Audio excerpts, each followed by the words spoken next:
circunstancia que motivó que el salmista se expresara bajo la inspiración del Espíritu de Dios en esta forma.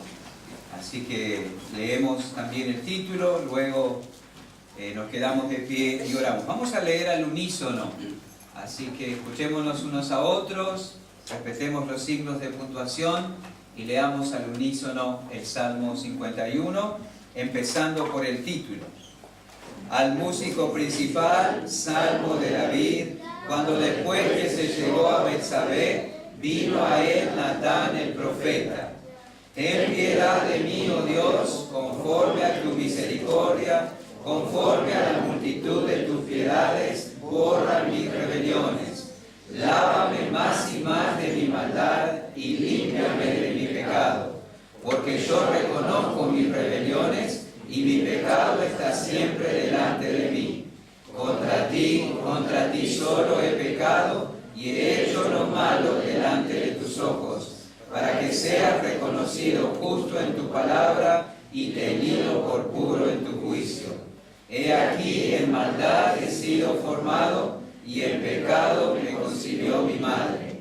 He aquí tú amas la verdad en lo íntimo y en lo secreto me has hecho comprender sabiduría. Purifícame con hisopo y seré limpio, lávame y seré más blanco que la nieve. Hazme oír gozo y alegría y se recrearán los huesos que has abatido. Esconde tu rostro de mis pecados y borra todas mis maldades. Crea en mí, oh Dios, un corazón limpio y renueva un espíritu recto dentro de mí. No me eches de delante de ti y no quites de mí tu Santo Espíritu. Vuélveme el gozo de tu salvación y espíritu noble me sustente. Entonces enseñaré a los transgresores tus caminos y los pecadores se convertirán a ti. Líbrame de homicidios, oh Dios, Dios de mi salvación, cantará mi lengua tu justicia. Señor, abre mis labios y publicará mi boca tu alabanza. Porque no quieres sacrificio que yo lo daría, no quieres holocausto. Los sacrificios de Dios son el espíritu quebrantado, al corazón contrito y humillado no despreciarás tú, oh Dios. Haz bien con tu benevolencia a Sión, edifica los muros de Jerusalén. Entonces te agradarán los sacrificios de justicia, el holocausto o ofrenda de todo quemada. Entonces ofrecerán becerros sobre tu altar. Oremos. Nuestro Padre, te agradecemos por darnos la oportunidad de estar ante la Escritura ahora. Oramos que las palabras de este Salmo, inspiradas por el Espíritu, sean usadas en nuestros corazones para llevarnos a la cruz. En el nombre de Jesús. Amén. Pueden tomar asiento. Quisiera que verifiquen si tienen sus celulares apagados, porque hay un celular que está haciendo interferencia en el sistema de audio y nos va a distraer durante el mensaje. Parece ser que debido a las noticias, a lo que uno va leyendo en los diarios y mirando en la televisión, hay varias personas que están planificando viajar a Rusia durante estos días. ¿Saben por qué, no es cierto? Bueno, yo tengo mi opinión personal por qué van. ¿A quién van a ver ganar? Pero sé que no es la de la muerte. Dejamos eso ahí. Pero hay varias personas que están planeando viajar a Rusia. Y debe ser interesante, todo un desafío viajar a un lugar culturalmente tan diferente que nosotros, ¿verdad? Ellos manejan muchas de las cosas de la vida cotidiana en una forma distinta a la que nosotros los manejamos. Y es bueno y es seguramente los que van a estar agradecidos. Hay abundante información en cuanto a manejar algunos asuntos mientras se está presenciando los partidos del Mundial. Cosas que uno no debe hacer, cosas con las que uno tiene que tener cuidado para poder conducirse bien y evitar problemas. Una de esas cosas que hay que hacer es tramitar la Fan ID. Es una tarjeta que uno tiene que tramitar luego de poder presentar entradas compradas a un partido, ¿verdad? A uno de los tantos que va a haber. Y esa tarjeta le permite al que la posee, al propietario, al titular, trasladarse en tren gratuitamente entre las ciudades que son sedes del Mundial y a también usar el transporte público dentro de esas ciudades en forma gratuita. Así que vale la pena hacer el esfuerzo y tramitarlo, ¿verdad? Pero también los que viajan a Rusia deben de saber que está absolutamente prohibido sacar fotos a establecimientos militares, está absolutamente prohibido sacar fotos de los puestos fronterizos y está absolutamente prohibido sacar fotos de lugares estratégicos, entre esos los aeropuertos. Si uno saca fotos a alguno de esos lugares, puede ser multado y aún puede ser detenido. Así que si está pensando viajar a Rusia, asegúrese de leer todas esas instrucciones, pero seguramente debe despertar gratitud en quienes viajan, saber estas cosas para evitarse dificultades.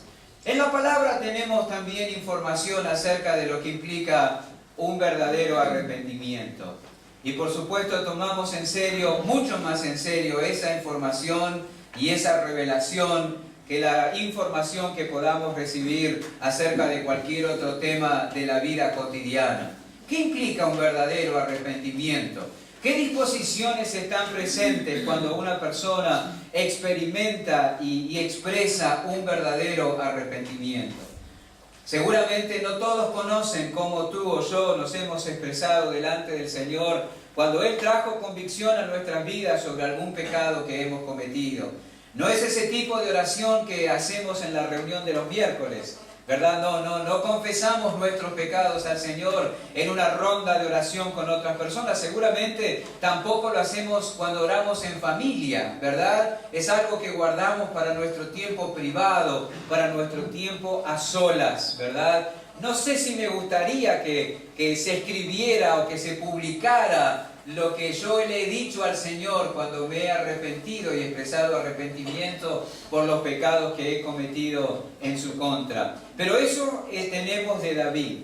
El Salmo 51 son las palabras con las que David se presentó delante de Dios, ¿verdad? Expresando arrepentimiento cuando él pecó, como dice aquí, con Betsabé, luego de que vino a él el profeta Natán con la palabra de Dios.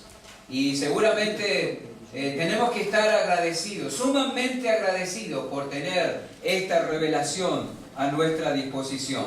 El lenguaje del Salmo describe a un hombre profundamente compungido por el pecado, ¿verdad? Lo leímos al unísono, probablemente no prestamos la debida atención a cada una de las palabras y a cada una de las expresiones, pero el lenguaje del Salmo describe a un hombre profundamente compungido por el pecado. Un hombre que con un sincero arrepentimiento clama pidiendo al Señor que le extienda misericordia y perdón. Por supuesto, uno puede pensar que David tenía muchos motivos para ser perdonado por Dios. David podía haber presentado varias credenciales, ¿verdad?, humanamente hablando, para pedirle al Señor que Él le extendiera su perdón. Señor, yo fui el que vencí a Goliat. Señor, yo fui el que respeté la vida de Saúl tantas veces. Señor, yo he sido el que trasladé el arca del lugar donde estabas a Jerusalén. Señor, yo he sido el que he tenido en mi corazón esa carga por construirte una casa que manifieste tu gloria, en la cual tu pueblo pueda venir y adorarte. David podía haber presentado varias credenciales desde el lado humano, desde el punto de vista humano, para insistir y pararse ahí reclamando el derecho a ser perdonado. Pero lo que nosotros tenemos aquí en el Salmo 51 es que la base sobre la cual este hombre se para para hacer esta petición de misericordia y perdón es el carácter de Dios. Lo leímos: ten piedad de mí, oh Dios, conforme a tu misericordia, conforme a la multitud de tus piedades, borra mis rebeliones. Él se apoya no en su carácter, no en su fidelidad, no en sus victorias, no en el tiempo que ha estado caminando con el Señor, no en aquellas cosas que ha hecho seguramente para la gloria de Dios, sino que se apoya en el carácter de Dios. Conforme a tu misericordia, conforme a la multitud de tus piedades. Y no podemos dejar de ir a Lucas capítulo 18, probablemente en nuestra mente, tomar nota de las palabras de aquel fariseo que en el templo decía: Señor, te doy gracias porque no soy como este publicano. Yo no soy como él, soy diferente, soy mejor. Tengo tantas cosas para presentar delante de ti y en base a eso merezco ser perdonado. No era esa la disposición de David. Él se acercó a Dios sobre la base del carácter de Dios. La realidad y el recuerdo de su pecado está allí. Él dice: yo reconozco mis rebeliones y mi pecado está siempre delante de mí. Hay algo que David no puede olvidar. Hay algo que David no puede negar. Es la manera que él ha pecado contra Dios. Sabe que es contra él, contra ti solo he pecado y he hecho lo malo delante de tus ojos. Esos dos elementos deben estar en nosotros al volvernos a Dios en arrepentimiento y confesión, reconocer el pecado y tener conciencia de que hemos ofendido al Señor. Yo reconozco mis rebeliones, mi pecado está siempre delante de mí. Contra ti solo he pecado y he hecho lo malo delante de tus ojos. Durante los primeros domingos de cada mes o el primer domingo de cada mes, cuando participamos de la cena, hemos comenzado a examinar el Salmo 51. Hoy nos vamos a detener particularmente en dos frases del versículo 4. La primera de esas frases es: contra ti solo he pecado. El reconocimiento, la conciencia de que el pecado es siempre contra Dios. Ahora uno dice: ¿qué es lo que había hecho David? ¿Qué pecado había cometido él? ¿Había levantado acaso David su boca o su puño contra el cielo para decirle a Dios: he pecado contra ti? ¿Había albergado acaso David pensamientos blasfemos o heréticos o indignos contra Dios en su corazón, que tenga base o fundamento, razón de decir: contra ti solo he pecado? ¿Había cometido esta falta David? ¿Había actuado directamente en contra de su Dios? ¿Por qué habla él de esta manera? ¿De qué hecho concreto está hablando David? No hay ninguna duda, por el contexto, por la reseña histórica, por la introducción circunstancial que se nos da en el Salmo, David está hablando de ese hecho concreto, del adulterio que había cometido con Betsabé y del asesinato que él había ordenado contra Urías. Él había pecado en esa forma, sin embargo se expresa diciendo: contra ti solo he pecado. ¿Por qué se expresa de esa manera? David no solo tomó la esposa de Urías, tomó también la vida de Urías. Él pecó gravemente contra su prójimo. No había nada que podía hacer para compensar eso. No podía devolverle la virtud a Betsabé y no podía devolverle la vida a Urías. El pecado de David contra su prójimo era gravísimo. Sin embargo, él se expresa diciendo: contra ti solo he pecado. ¿Por qué oró así David? Porque eso fue lo que Dios le dijo a David en cuanto a su pecado. En el segundo libro de Samuel, capítulo 12, quiero que lo busquen y dejen una marca en los dos pasajes, porque vamos a ir a uno y otro a lo largo del mensaje. Segundo libro de Samuel, capítulo 12 y Salmo 51, vamos a estar entre esos dos textos. Dice el versículo 7, aquí viene Natán, le ha presentado la historia que ha hecho pensar y enojar a David. Y en el versículo 7 dice: entonces dijo Natán a David, segundo libro de Samuel, capítulo 12, tú eres aquel hombre, es de ti que estoy hablando. Así ha dicho Jehová, Dios de Israel: yo te ungí por rey sobre Israel y te libré de la mano de Saúl, y te di la casa de tu Señor y las mujeres de tu Señor en su seno. Además te di la casa de Israel y de Judá, y si esto fuera poco, te habría añadido mucho más. ¿por qué tuviste en poco la palabra de Jehová, haciendo lo malo delante de sus ojos? A Urías Heteo heriste a espada, y tomaste por mujer a su mujer, y a él lo mataste con la espada de los hijos de Amón, por lo cual ahora no se apartará jamás de tu casa la espada, por cuanto me menospreciaste. Y tomaste la mujer de Urías Heteo para que fuera o fuese tu mujer. Dios le había dicho a David, lo que hiciste se puede resumir en esto: me menospreciaste a mí. Dios dio el veredicto, el diagnóstico adecuado, el juicio correcto sobre el pecado de David. Él había tomado la esposa de Urías, le había robado su virtud y había tomado la vida de Urías, le había quitado la vida. Gravísimo el pecado de David contra su prójimo. Sin embargo, dice, cuando hiciste eso, estabas manifestando un profundo menosprecio hacia mí, tu Dios. Y él recoge el guante, permítanme la expresión. Él toma por cierta la palabra del Señor. Así Dios lo había dicho, me menospreciaste. Y en su arrepentimiento y en la expresión de ese arrepentimiento en el Salmo 51, David está de acuerdo con Dios. Y le dice, Señor, lo que hice fue menospreciarte. He pecado contra ti. Contra ti solo he pecado. Si bien tomé la virtud de Betsabé y tomé la vida de Urías, es contra ti, Señor, porque manifesté menosprecio para contigo y para con tu ley. ¿Y qué es la confesión? Etimológicamente, la palabra confesión significa decir lo mismo.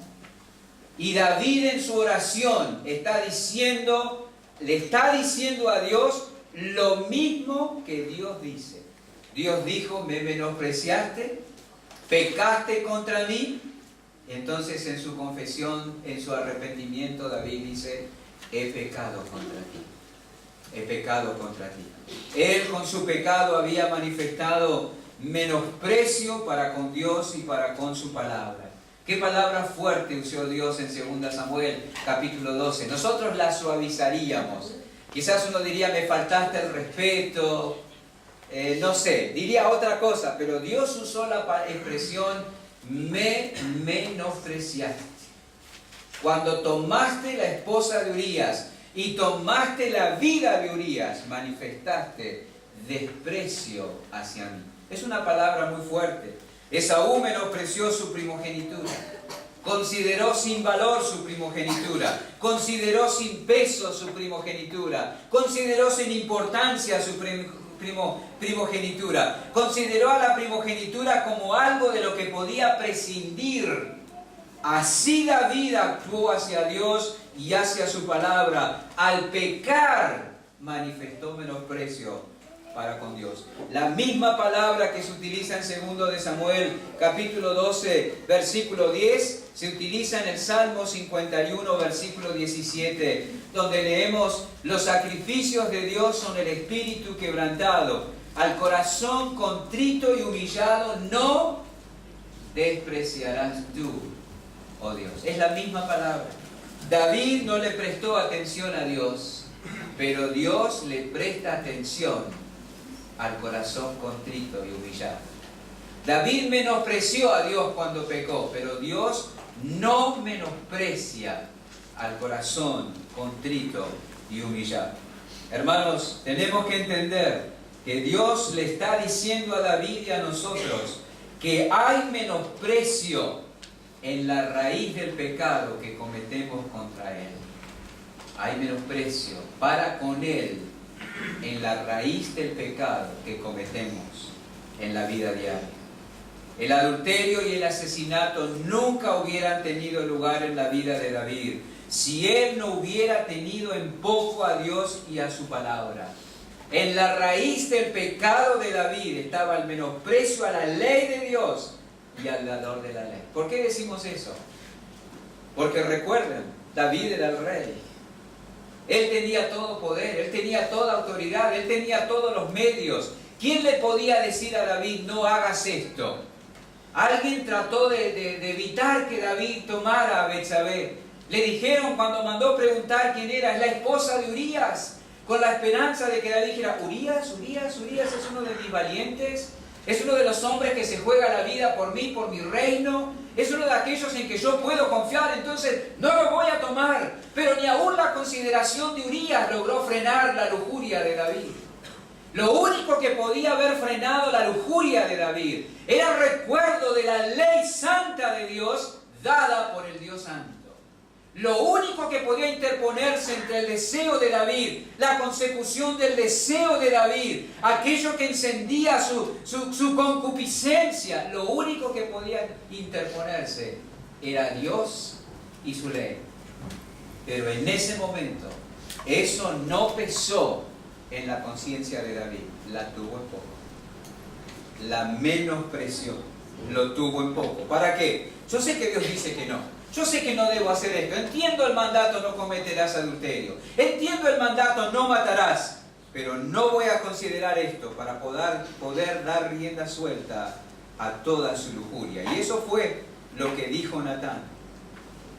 Menospreciaste a Dios al pecado. Y en su arrepentimiento David está de acuerdo. Y por eso ora como lo hace en el versículo 4. Contra ti solo he pecado y he hecho lo malo delante de tus ojos. Hermanos, uno se escandaliza y ojalá nos impacten estas verdades, pero el hecho innegable es que si Dios no se lo hubiera hecho saber, David jamás hubiera pensado así de sus pecados.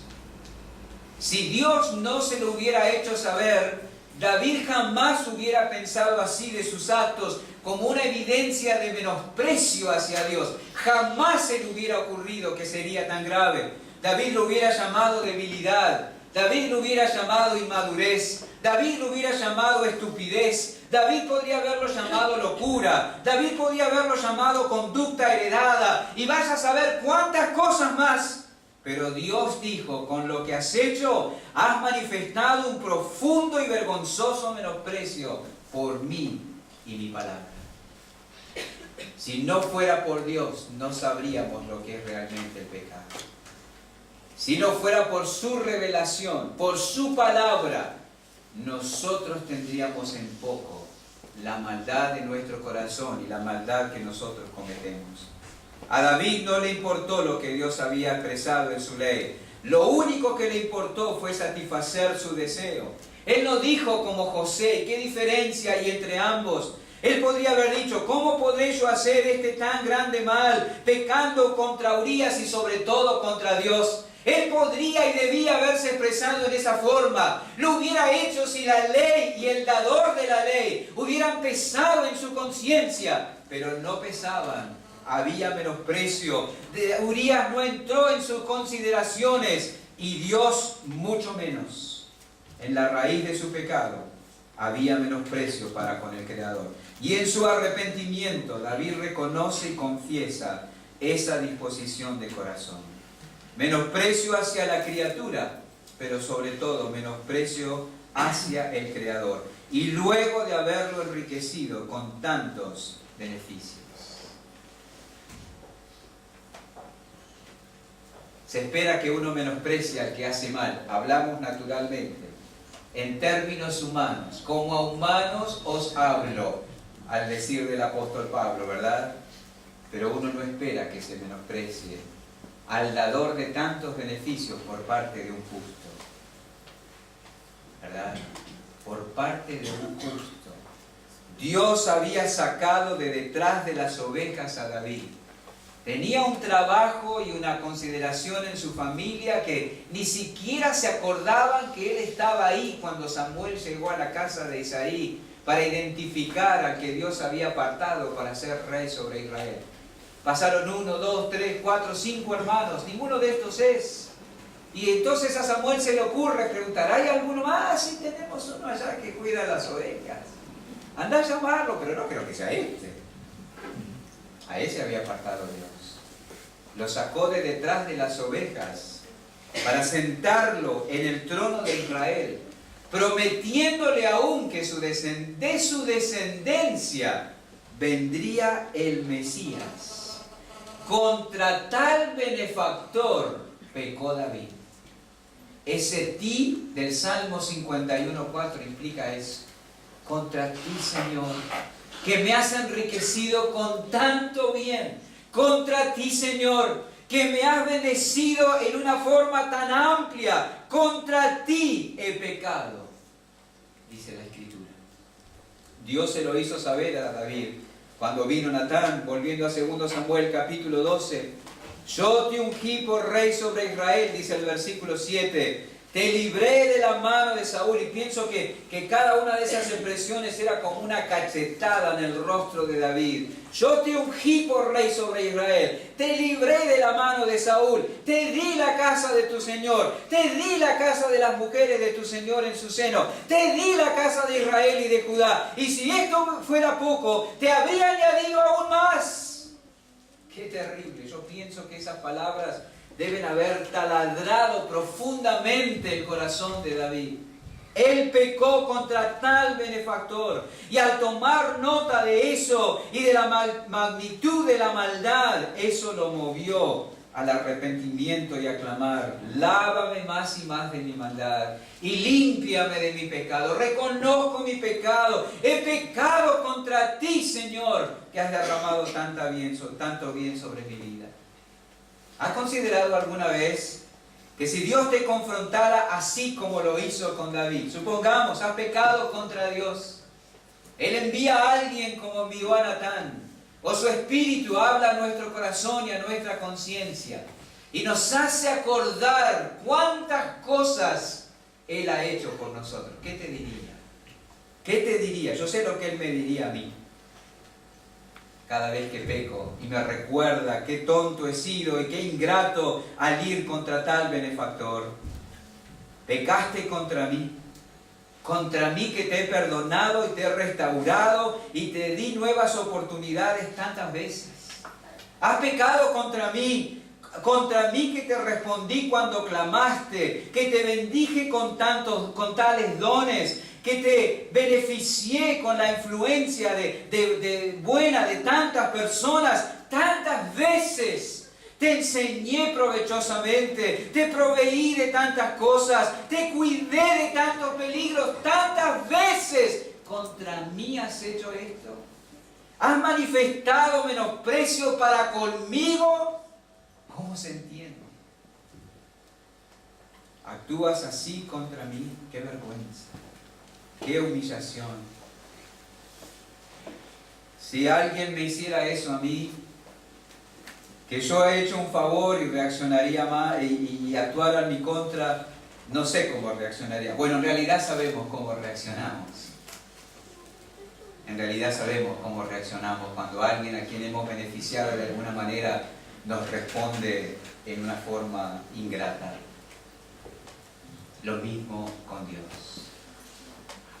Yo te di, yo te hice, yo te di, yo te libré, yo te di, yo te cuidé y habría hecho aún más. ¿Cómo puede ser que has pecado así contra mí?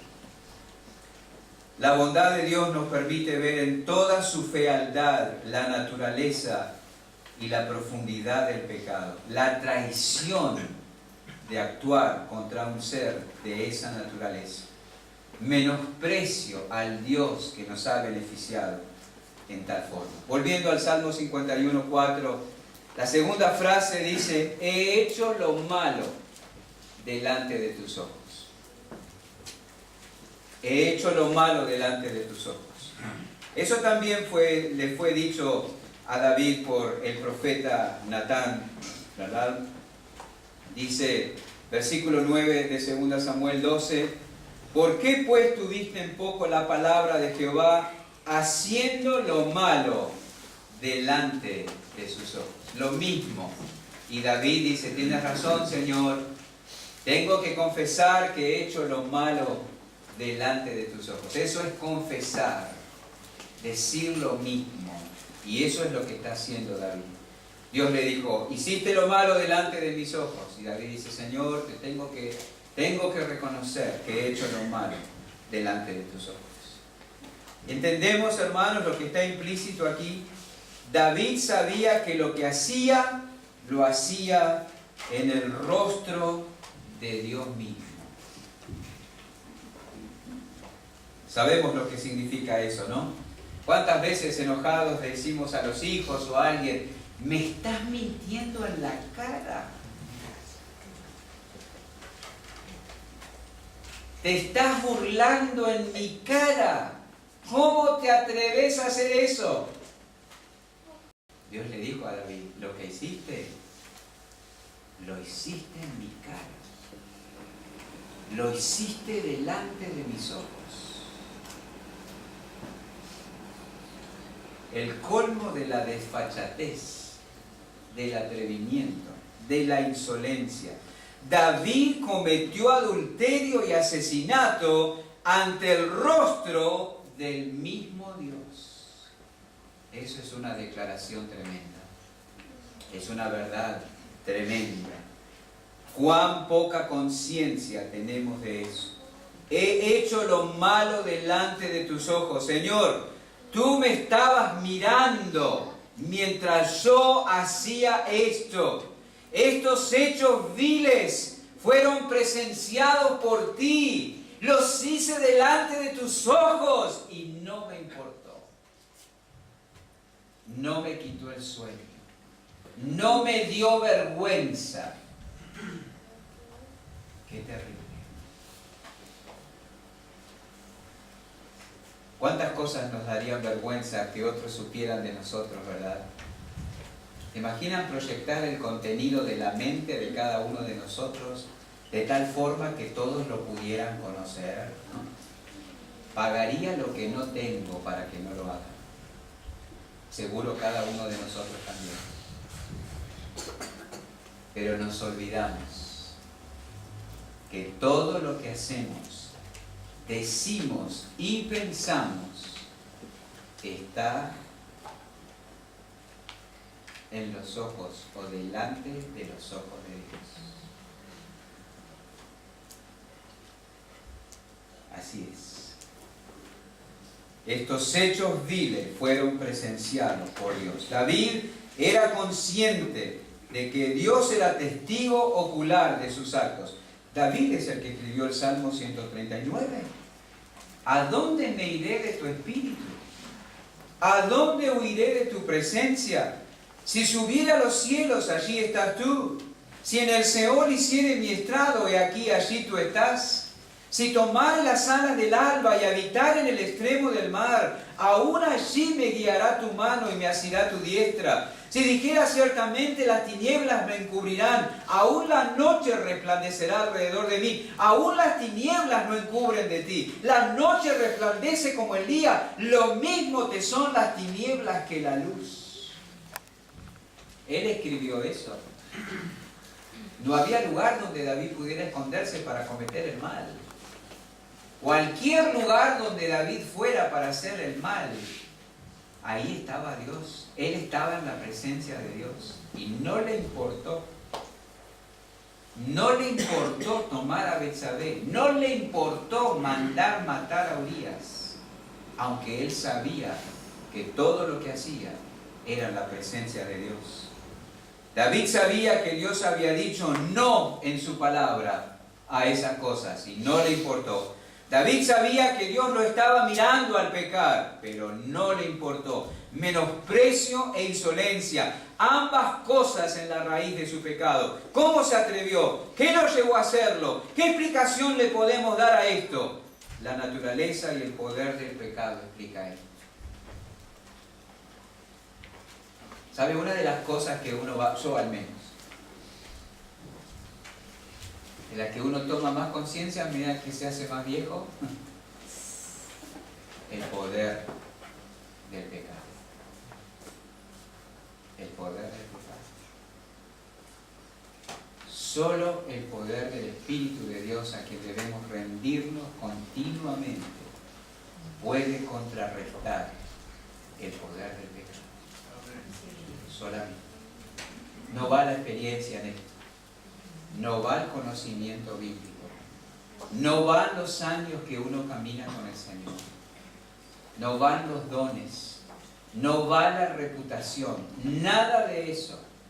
Solo el poder del Espíritu Santo de Dios.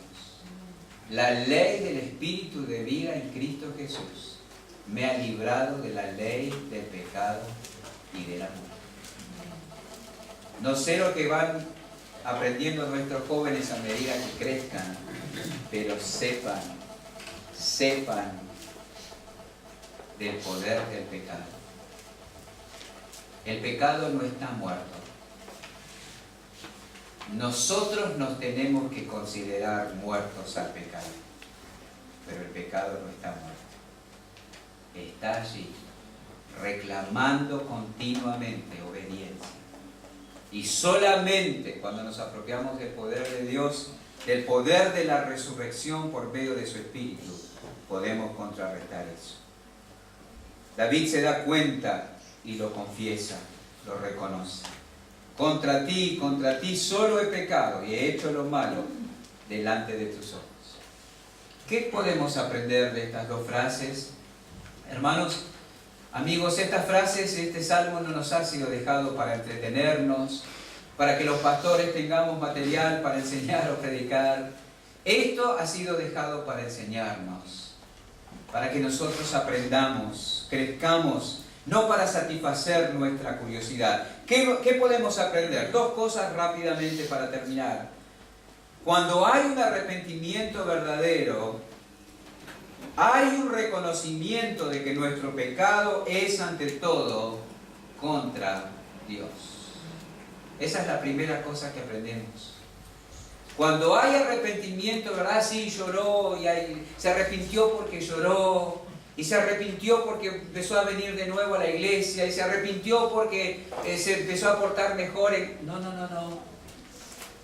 Cuando hay arrepentimiento verdadero, hay un reconocimiento de que el pecado es contra Dios. El pecado es contra Dios primeramente. Solo así vamos a poder captar la gravedad de lo que hemos hecho. Contra ti, ¿verdad? Contra ti. Y ese ti, cuán precioso es. Actuamos contra el Dios Santo. El pecado, visto tal y como es, puede ser solo y cuando se contrasta con la gloria de Dios. No hay otra cosa. Piensa en la belleza y la gloria de Dios. Medita frecuentemente en la belleza y en la gloria de Dios. Y entonces podrás captar la profundidad y la fealdad del pecado. Y lo tratarás y lo aborrecerás debidamente. Piensa en el Dios que actúa a tu favor. Piensa en su carácter. Piensa en su bondad. Por eso la consideración continua del alma debe ser Dios y su gloria. Solo cuando eso es así, veremos y consideraremos, abandonaremos y aborreceremos el pecado en todas sus formas. Entendamos esto: ninguna amenaza ni ninguna promesa puede llevarnos a odiar el pecado. Ninguna amenaza ni ninguna promesa puede llevarnos a abandonar el pecado. Por eso no es un método de evangelismo mostrar una película del infierno con todas las cosas horribles que supuestamente y la gente se imagina que será el infierno. El terror no conduce al arrepentimiento, el miedo no conduce al arrepentimiento, las amenazas, las promesas no conducen al arrepentimiento. Lo único que conduce al arrepentimiento es la conciencia de la ofensa al Dios Santo. Nada más. Nada más. Ninguna amenaza, ninguna promesa puede motivarnos a odiar el pecado. Solo Dios, al impactar nuestra alma con su gloria. Lucas capítulo 5, la pesca milagrosa. Apártate de mí, Señor, porque soy hombre pecador. Isaías capítulo 6, contemplando la gloria del Señor. Ay de mí que soy muerto, porque siendo hombre de labios inmundos y habitando en medio de un pueblo que tiene labios inmundos, han visto mis ojos al Santo. La única cosa. La única cosa. Por eso, amenazar a tu hijo y hacerles promesas no cambiará su corazón. Solamente guiarlo al conocimiento de Dios lo hará aborrecer al pecado. Nada más. Por eso amenazar a tu hijo, o hacerle promesas no hará que odie el pecado, sino solamente guiarlo al conocimiento de Dios. Solo a la luz de la gloria de Dios podemos entender que no hay pecados disculpables solamente. Yo jamás adulteraría, diría usted. Yo jamás asesinaría a nadie, pensamos. Yo entiendo que David se sienta así. Yo entiendo que esté tan compungido porque lo que hizo fue fuerte. Pero yo nunca voy a llegar a ese punto. Déjame decirte esto. Que cuando no perdonamos, cuando guardamos enojo pecaminoso, cuando nos resentimos y actuamos en contra del amor, también manifestamos menosprecio hacia Dios y hacia su palabra. Porque Él dijo, quítense de vosotros toda amargura, enojo, ira, gritería, maledicencia y toda malicia. Es lo mismo. No hay pecados disculpables. También manifestamos menosprecio cuando tenemos esas disposiciones de corazón. Yo jamás adulteraría, pero cuando fantaseamos en la mente, cuando nos deleitamos en lo prohibido y alimentamos la lujuria, deseando a alguien que no nos pertenece por el vínculo del matrimonio, también estamos manifestando menosprecio a Dios y hacia su palabra. Efesios 5 lo dice, apartarse de toda la inmundicia, fornicación, porque por esas cosas viene la ira de Dios sobre los hijos de desobediencia. También menospreciamos al Señor y a su palabra. No hay pecados disculpables cuando se comparan y se contrastan con la ley de Dios y con el carácter de Dios. Todos manifiestan menosprecio hacia el Señor. Ambas cosas también son contra Dios y ambas cosas se desarrollan ante sus ojos. Son grandes a la luz de la gloria de Dios.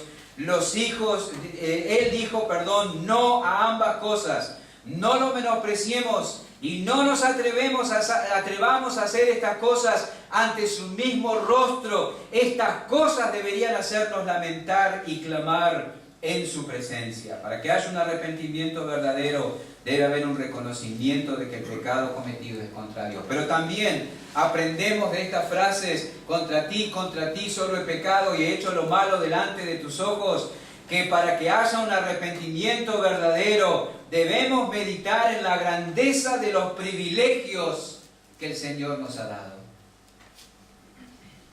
En la grandeza de los privilegios que el Señor nos ha dado. Esto fue lo que David hizo y seguro eso quebrantó su corazón. Dios enumeró esos privilegios para él por boca del profeta Natán. David pecó en el mismo rostro de aquel que le había bendecido en abundancia y que aún podía añadir mucho más a esa bendición. Mira cuánto viene derramado sobre tu vida y sobre tu alma. ¿Por qué me has menospreciado? ¿Sabe que esta misma pregunta fue hecha a Israel por boca del profeta Jeremías? No tienen que buscarlo, pero en Jeremías capítulo 2, versículo 5, dice, ¡qué maldad hallaron en mí vuestros padres, que se alejaron de mí y se fueron tras la vanidad y se hicieron vanos! Esto es ironía. Es lo mismo que decir, ¿por cuál de las tantas bendiciones que he derramado su alma has resuelto abandonarme y dejar mis caminos? ¿Por cuál de las bendiciones que te he dado has resuelto abandonarme y dejar mis caminos? ¿Qué palabras reveladoras? ¿Qué revelan? Ingratitud. Pecar contra semejante ser es pura ingratitud. ¿Sabe que la gratitud es el motor de la alabanza y del servicio? Hebreos capítulo 12, versículos 28 y 29. No lo busquen, escuchen la lectura. Así que recibiendo nosotros un reino inconmovible, tengamos gratitud. Y mediante ella, y ese ella se refiere a la gratitud. Hebreos 12, 28 y 29. Mediante ella sirvamos a Dios, agradándole con temor y reverencia, porque nuestro Dios es fuego consumidor. el día que te olvides de todos los beneficios que Dios ha derramado sobre tu alma, ese día abrirás la puerta a cualquier cosa y abandonarás la adoración y el servicio a Dios. Por eso, para que haya un arrepentimiento genuino, debe haber una meditación en las abundantes bendiciones que Dios ha derramado sobre nuestras vidas. La magnitud del pecado de David se maximizó ante sus ojos al considerar la bondad y la misericordia de Dios. Él fue humillado y avergonzado al considerar los enormes privilegios que había recibido de parte de aquel contra quien había pecado. Hermanos, debemos meditar con frecuencia en los tantos beneficios que el Señor ha derramado sobre nuestras vidas. Alguien ha dicho: es grave pecar contra la conciencia, es muy grave pecar contra la luz, pero es gravísimo pecar contra tantos privilegios dados por pura gracia. Por pura gracia. Que Dios nos libre de semejante actitud. Pensemos en los privilegios que hemos recibido. Donde hay mayores bendiciones, la gravedad de la ofensa es mayor. Porque al que a más se le ha dado, más se le demandará. Más se le demandará. Hermanos, no hay arrepentimiento genuino si no tenemos conciencia de que pecamos contra aquel que nos ha beneficiado en tantas formas. No hay arrepentimiento genuino si no tenemos conciencia de que el pecado es primeramente contra Dios. El pecado no es algo que simplemente pasa. El pecado es contra Dios y manifiesta menosprecio. El pecado es contra Dios y manifiesta ingratitud. Para que haya arrepentimiento verdadero, debe haber tal reconocimiento. No importa si la experiencia de pecado no te ha dañado o no te ha perjudicado en alguna manera, ha sido contra Dios. Ha sido desprecio por la ley y por quien ha establecido la ley. Ha sido ingratitud hacia quien te ha bendecido en tantas formas. Cuando pecas, te tienes que acercar al Señor con esta conciencia de ambas cosas. Es menosprecio hacia el Dios Santo. Es ingratitud hacia el Dios bueno. Solo así el Señor no menospreciará tu confesión y tu arrepentimiento. Por supuesto, en virtud de Cristo, Él puede perdonar y limpiar al corazón contrito y humillado. Oremos. Gracias, Padre. Usa la palabra en nuestros corazones. En el nombre de Jesús. Amén.